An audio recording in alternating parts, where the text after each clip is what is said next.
অলংকাৰে কৰন্ত খুবে কন্যাসকলে কৃষ্ণক বোলে আসনত বহুৱাই লৈ তেওঁ বোলে চৰণ পখালি নানা ধৰণৰ বস্ত্ৰ অলংকাৰে সুমণ্ডিত কৰিছে। আমিও এতিয়া সেই কৃষ্ণ অলংকাৰবিলাক পিন্ধাব লাগিব। কেতিয়া গুৰু গৃহত ৩২টা অলংকাৰ পিন্ধাব লাগিব, চৰণৰ পৰা মস্তকলৈ মস্তক বা চৰণ। এই ১৬০০,০০০ কন্যাসকলে এই কৃষ্ণ অলংকাৰ পিন্ধাইছে। এতিয়া আমিও ১৬টা ৰস মাধ্যমত আমি ৩২টা অলংকাৰ আমি কৃষ্ণক পিন্ধাব লাগিব। তেতিয়াহে আমি কৃষ্ণ সন্তুষ্ট কৰিব পাৰিম, নহ'লে কৃষ্ণক সন্তুষ্ট কৰিব নোৱাৰিম। সদৰ শেষত সমস্ত জনৰ আজ্ঞা ক্ষীৰত লৈ আমি সামৰণি মুহূৰ্ত মাজলৈ আহিলোঁ। একেশ ছয় বিচাই বান্ধন তকেশ বেশ দিব বস্ত্ৰ অলংকাৰে কৰন্ত খুবে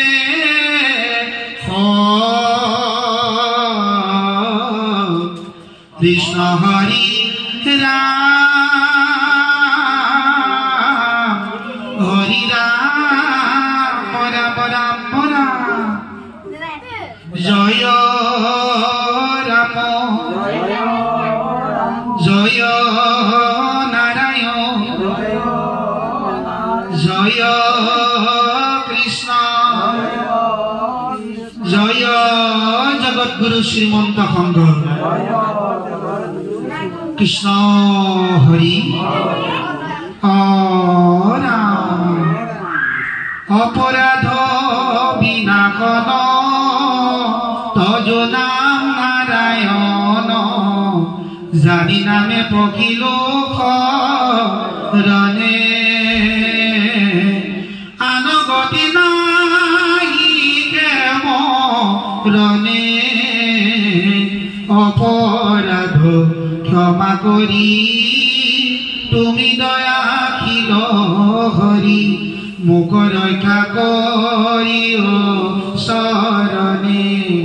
মোক ৰক্ষা কৰি শৰণে কৃষ্ণ হৰি ৰাম শ্ৰীমন্ত শংকৰ হৰি ভকতৰ জানা যে কল্পতৰ তাহান্ত বিনাই নাই নাই নাই আমাৰ পৰম গুৰু তাহান্ত বিনাই নাই নাই নাই আমাৰ পৰম গুৰু কৃষ্ণ হৰি ৰাম কৃষ্ণ কৃষ্ণ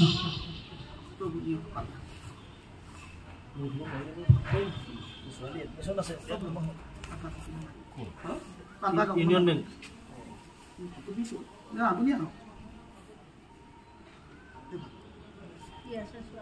এডমিশন আছে এদিনহে দিয়ে টাইম আগবেলা আছিলে 10:15 পৰা 2টা লৈছে হৰি খাই ন 3:30লৈকে 6 ঘণ্টা আছে এডমিশন পাই না যাব পাই যা কৃষ্ণ ভক্তিভাজন সদা বাপ একমস্ত সবার চরণত প্ৰণিপাত জনালো আজ্ঞাপৰ ভক্তি আজ্ঞানক শক্তি বৈকুণ্ঠ কল্পতৰু শ্ৰীমদ ভাগৱত মহাশাস্ত্ৰ প্ৰভু এই ভাগৱত মহিমা অপাৰ শব্দ উচ্চাৰণৰ ব্যাখ্যা লগতে এই পাঠভাগ চৈতন্য কৰিবৰ কাৰণে আপোনালোকক প্ৰস্তাৱ আগবঢ়ালে আমি সিমানখিনি জ্ঞানৰ আমাৰ নাই সবাৰ চৰণত দাসো দাসী গুৰু সিংহ ভিত্ৰ তদ্ৰুপ আপোনালোকৰ বাজ্ঞা